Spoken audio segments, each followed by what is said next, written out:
Buenas noches, gracias por continuar conectados a la señal de Canal 13 y por acompañarnos en estas conversaciones nocturnas.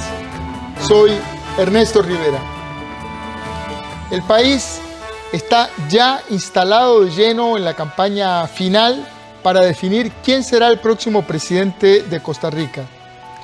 Lo que hoy nos parece muy natural es en realidad bastante novedoso, ya que hasta las elecciones del 2002 el país no había enfrentado nunca el desafío de tener que definir su presidente mediante el balotaje o segunda ronda electoral. En esta ocasión, además, uno de los candidatos emerge de un partido nuevo y prácticamente pero recibiendo el apoyo de una figura pública muy conocida en Costa Rica, mientras que su contendiente es un expresidente y miembro de una de las familias políticas con más trayectoria en el país. ¿Qué elementos favorecen a una u otra candidatura? Para analizar esta coyuntura política invité al sociólogo José Carlos Chinchilla. Buenas noches, don José Carlos. Bienvenido a 13 Costa Rica Noticias. Un gusto conversar con usted, don Ernesto, y con el público de Canal 13 que está a lo largo y ancho del país y que es realmente importante que escuchen ideas para que tomen decisiones de cuenta propia. Así es. Luego de semanas de una fuerte incertidumbre, las últimas semanas previas a la elección habían sido muy inciertas porque ninguno de los candidatos lograba despegar, sacar una ventaja considerable a sus competidores. ¿Cómo caracterizaría ahora esta segunda etapa? ¿Cuál es este momento ahora que ya hay dos candidatos definidos? Para comenzar, recordemos que hay un 40% que no participó.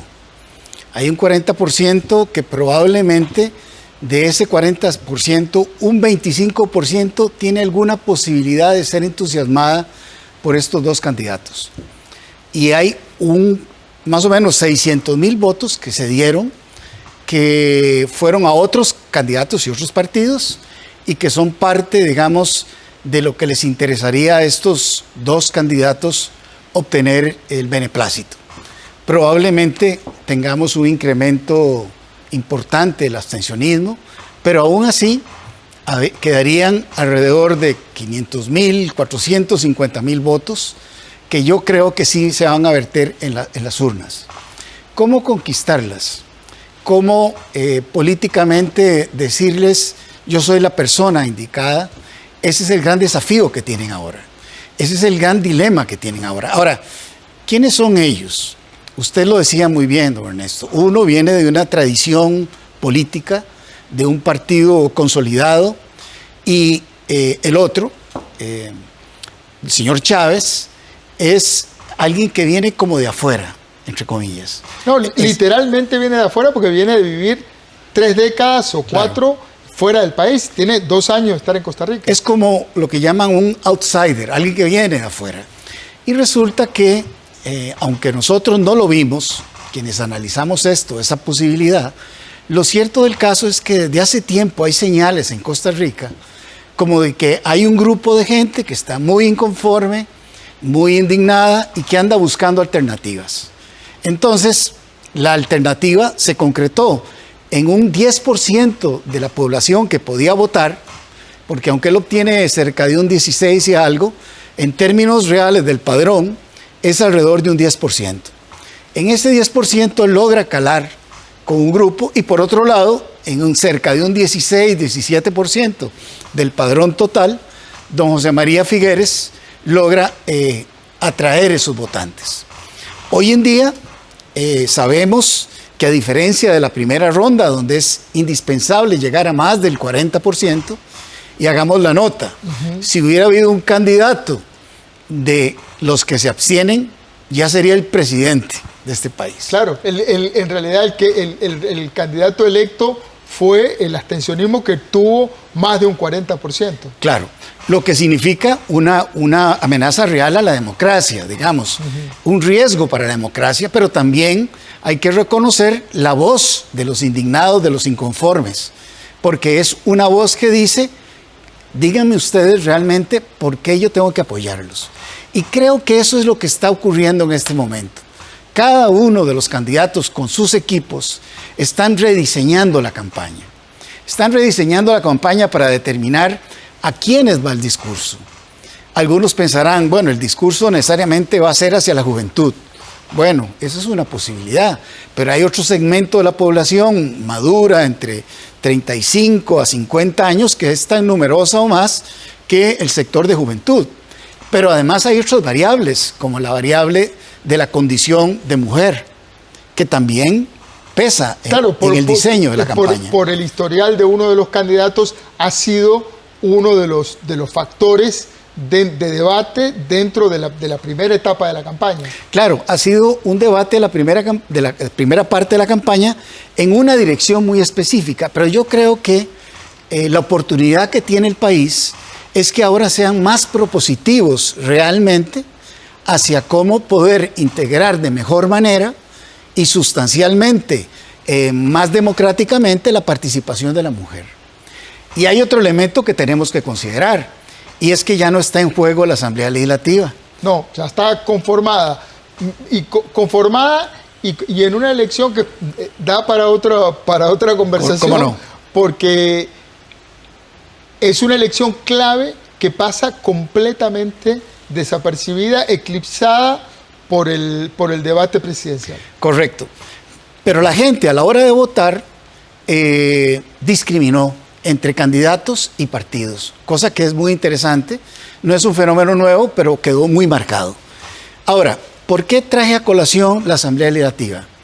Porque yo creo que uno de los elementos que va a sopesar la gente en Costa Rica a la hora de tomar decisiones es el tema de la gobernabilidad y la gobernanza. Es decir, ¿cómo podemos hacer que el país fluya? ¿Cómo podemos hacer que el país no se detenga? Y en ese sentido, me parece que el tema de la Asamblea Legislativa es muy importante. Cualquier gobernante va a tener que negociar con la Asamblea. Ahora, algunos pensarán, bueno, negociar con 9 diputadas y diputados es muy diferente a negociar con 18, ¿verdad? Esa es una posibilidad. Otros dirán, en consecuencia con, por ejemplo, el planteamiento de Chávez, bueno, la verdad es que vamos a gobernar de otra manera, dice él, más por decreto, más a través del plebiscito, pero eso habría que ver si es funcional, ¿verdad? Eso lo verá la gente. Pero lo que es cierto es que la Asamblea está conformada y que el peso de la Asamblea, a la hora que el costarricense vote, podría ser un factor. Que la gente diga, bueno, el país no está para mucho conflicto, el país tiene que ver cómo fluye en una dirección.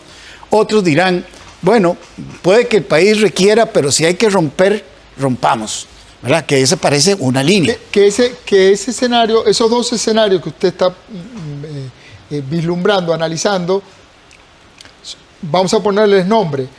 Si se escoge a Liberación, al candidato de Liberación, sería un presidente, José María Figueres, con una fracción propia, con una tropa propia, si no se les desgranan, sí, que aparentemente Liberación ha tenido más capacidad de contener las decisiones históricamente. Sería un presidente con una fracción de 18 diputados. Si gana Chávez, con una fracción de 9 diputados. Con un elemento que habría que considerar, y usted lo señalaba muy bien, don Ernesto, la historia política determina que en Liberación hay menos decisiones, menos divisiones en la Asamblea Legislativa. Las hay, pero menos. Y no sabemos, en el caso de los diputados y diputadas que están electos en el partido de Chávez, si esa cohesión ideológica existe o es un asunto más coyuntural. Pero en todo caso, digamos, estarán en la Asamblea. Uno cuando hace números simples, uno dice, bueno, si la mitad más uno es Liberación más la unidad. Bueno, en números sí, en política eso no es tan fácil. Además, está la presencia de más o menos 15 diputadas y diputados de partidos que no han estado antes. Ese es otro fenómeno completamente novedoso. Es otro fenómeno que habría que ver.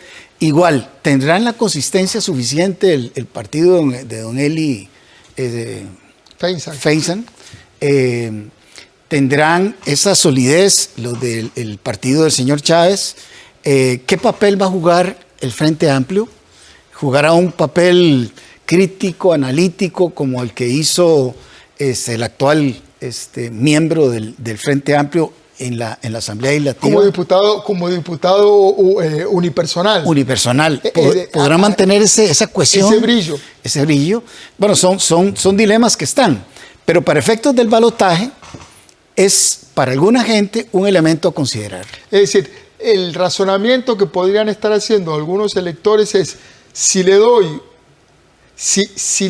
poder a un presidente fuerte con una fracción grande, que prácticamente debería negociar algunas cosas, pero podría llegar a acuerdos con distintas fracciones y lograr rápidamente un consenso, o una opción más análoga a la que vivió Carlos Alvarado, que es un presidente con una fracción muy pequeña, correcto, obligada a ver cómo se la juega y a llegar a acuerdos, aunque incluso eso conlleve algunos disgustos o algunas desviaciones de su planteo original. Y el otro elemento que creo que la gente va a considerar es cuál de los candidatos es más negociador.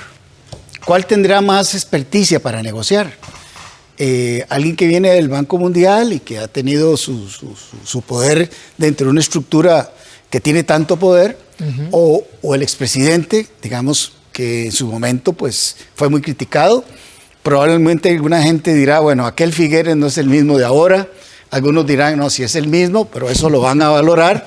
Pero en todo caso se van a preguntar, bueno, el que llegue tiene que negociar. Si no queremos un país que entre en un conflicto terrible. Sí, estamos en una coyuntura histórica en donde no hay un presidente que pueda decidir a la antigua. No. Ciertamente en nuestro país constitucionalmente el mayor poder de la República es el poder legislativo. Pero sabemos en la historia anterior que ha sido un régimen presidencialista donde el presidente usualmente ha tenido mucho poder, sobre todo los presidentes liberacionistas. Cuando uno hace un análisis histórico, uno se da cuenta, digamos, las dificultades que tuvo Mario Echandi, por ejemplo, para gobernar. Posteriormente, las dificultades, el mismo Otilio Late tuvo serias dificultades para gobernar. El mismo don Rodrigo Carazo tuvo dificultades para gobernar. Podríamos irnos más cercanos, pero lo cierto del caso es que yo creo que la gente tiene y va a estar pensando en cuál podrá negociar para hacer fluir las leyes que necesitemos, los cambios que necesitemos, y la gente va a sopesar eso. Yo no me atrevo a decirle a la gente quién, pero sí visualizo sociológicamente preocupaciones que la gente puede tener. Y la otra preocupación que la gente va a tener es, digámoslo de esta forma, yo creo que en este país las propuestas económicas deben ser viables. ¿Cuál de los dos candidatos tendrá una propuesta más viable que me incluya a mí? En la costa, en Guanacaste, en Punta Arenas. Bueno, ese coma que me incluya a mí, que usted acaba de poner sobre la mesa, es fundamental, sobre todo teniendo en cuenta el resultado de la elección en Guanacaste. Correcto. En donde ahí el abstencionismo se disparó todavía más. Sí. Esa me parece a mí que es un asunto clave. ¿Cómo van a poder estos señores llegarle a esta gente y que la gente les crea que es cierto lo que van a plantear? Ahí hay una serie de situaciones. Creo que el plano afectivo va a jugar mucho. El plano afectivo, es decir, quieras o no, al final, siendo una decisión racional, donde yo dudo que cualquiera de los dos está planteando cosas que va a hacer, al final voy a decir con cuál me siento más cercanía, a cuál le puedo tener más confianza. Yo no digo que este sea un criterio racional de toma de decisión, pero que es un criterio que existe y que va a pesar, no tengo la menor duda. Todas las predicciones políticas indican de que la componente emocional es fundamental. El tema es que en esas claves, en disparar esa componente emocional, los dos candidatos apelan a cosas diferentes, ¿verdad? Figueres se ha presentado como yo soy el que tengo la experiencia, soy el previsible, y Chávez, yo soy el que comerse la bronca, dice él. Sí, sí, literalmente. Es decir, uno está más cercano a la idea de la fuerza, digamos, y el otro está más cercano a la idea de la negociación, me pareciera, del no conflicto, del podernos aglutinar, y en el otro dice, bueno, yo de alguna manera voy a gobernar, con o sin, digamos, la institucionalidad, voy a gobernar. Si tengo que cambiarla, la voy a cambiar. Supongo que es la lógica de él, ¿no? Un planteo que está muy en sintonía con la realidad centroamericana.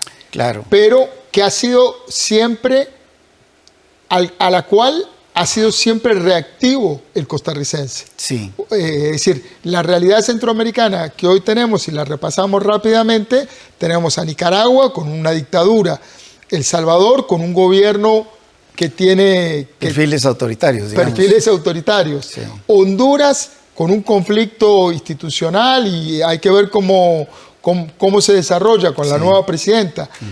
Y Guatemala también. Entonces, un poco el planteo de Rodrigo Chávez viene en una centroamericanización de la política costarricense. También lo hemos visto en línea dura con Bolsonaro, por ejemplo, y de alguna manera con Trump.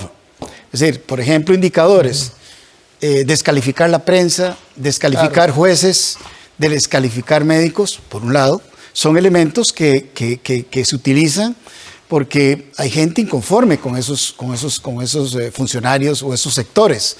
Sin embargo, yo creo que en Costa Rica todavía no existe ese nivel de inconformidad con la prensa, los niveles que podría tener en otro lugar. También creo que la gente respeta muchísimo a los médicos y doctoras y todo el cuerpo médico. Los educadores también tienen una gran cercanía con la gente. Esa estrategia es una estrategia de todo o nada, ¿verdad? O sea, claro, es una apuesta fuerte de ruptura en la esperanza que la gente se va a sumar. Mi análisis es que hasta el momento solo se ha sumado un 10%.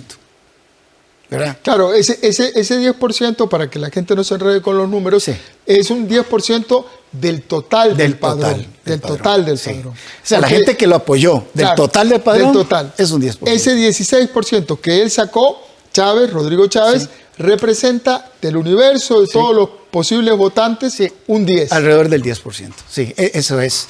Entonces, digamos, todavía ese discurso no ha calado. Ahora, cuando uno ve con quién está buscando alianzas él, ¿verdad? Uno oye figuras, Natalia Díaz, una persona distinguida que fue candidata a la presidencia, fue diputada. Bueno, es una persona más cercana a la idea del mercado, a la idea liberal, ¿verdad? Cuando uno ve a don Juan Diego Castro también, él fue candidato o aspirante varias veces a ser presidente de este país, sin el logro. Es una persona de línea dura, que coincide plenamente con la perspectiva del señor Chávez. Ahora, se ha hablado mucho de que en Costa Rica hemos buscado, según algunos estudios, perfiles relativamente autoritarios. Yo creo que no es que hay algo de mito en eso. Una cosa es que un segmento de la población quiera mano dura y otra cosa es que la mayoría quiera la mano dura. Es cierto que hay un gran nivel de indignación de la gente porque no se ha cumplido lo que la gente esperaba. Desde mi punto de vista, de alguna manera, la esperanza que se tenía en el último gobierno del PAC por sectores medios, de que los acuerparan, de sectores de bajos recursos, de que fueran muy beneficiados, no se terminó de concretar, ¿verdad? Y más bien hay una línea muy crítica del gobierno. Bueno, ese sector está ahí. Algunos pensarán que ya es hora de romper. Y otros dicen, bueno, es que si rompemos el riesgo es muy grande de que no se pueda reconstruir un tejido social, un tejido institucional. Esta institución en Costa Rica ha sido muy importante, lo han respetado todos los que han ganado. Y nunca yo había oído un candidato digamos, que de alguna manera planteara la posibilidad de la confrontación con la institucionalidad. Tal vez ese es su caballo de batalla y tal vez también podría ser su talón de Aquiles. Habrá que ver. Habrá que ver. Ahora, otro elemento que ponemos sobre la mesa. Muchos electores tienen reparos éticos sobre los dos candidatos. Ajá. ¿Cuáles elementos podrían definir la decisión por uno u otro?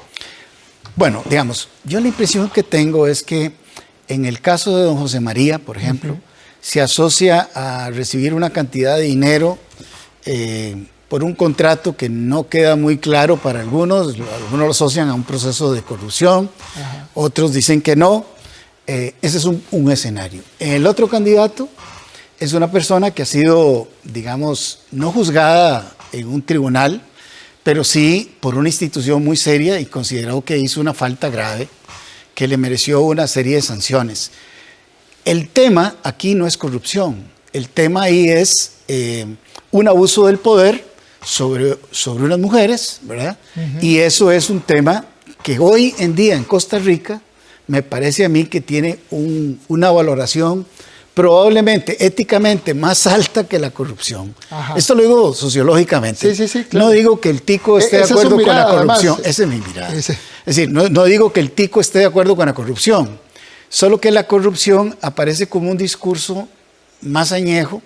En el caso de Figueres, me parece a mí que se lo han dicho tantas veces durante tantos años y él ha sostenido su tesis, ¿verdad? De que él vino antes, a los 7 años y no después de 10, de tal manera que se hubiera algo jurídico. Esa tesis él la está tratando de resolver por ahí. La otra tesis de la parte ética del relativo o del abuso de poder como autoridad sobre una subalterna o sobre unas subalternas, que según el banco algo ocurrió, ese tema está más en boga hoy y hay una afectación emocional más directa sobre las mujeres. Esa es la impresión que me da, digamos, sociológicamente hablando. Entonces, probablemente pese más una cosa que otra. Probablemente. En esto no hay ninguna verdad, porque como ustedes saben, hay una serie de dinámicas que se pueden generar a partir de una encuesta, por ejemplo, que aparece alguien con una gran ventaja y entonces un grupo dice, no, vamos a apoyar O, por el contrario, hay gente que tiene intereses de ganar siempre, entonces si alguien va adelante, nos vamos por acá. En fin, eso habrá que verlo en su desarrollo. La bola de cristal no la tenemos, pero estamos poniendo una serie de elementos sobre la mesa para que la gente analice, sopese, mastique, digiera y finalmente decida. Muchísimas gracias, don José Carlos Chinchilla, por acompañarnos esta noche. Bueno, vamos a seguir aportando a lo largo de distintas entrevistas muchos más elementos. Un gusto compartir con los televidentes y con su persona. Muchas gracias, José Carlos Chinchilla. Y a ustedes también las gracias por estar ahí, por seguirnos. Tratamos de aportarle ideas, razonamientos, información para que finalmente usted tome su decisión. Recuerde, trabajamos para usted. Somos la televisión pública de Costa Rica.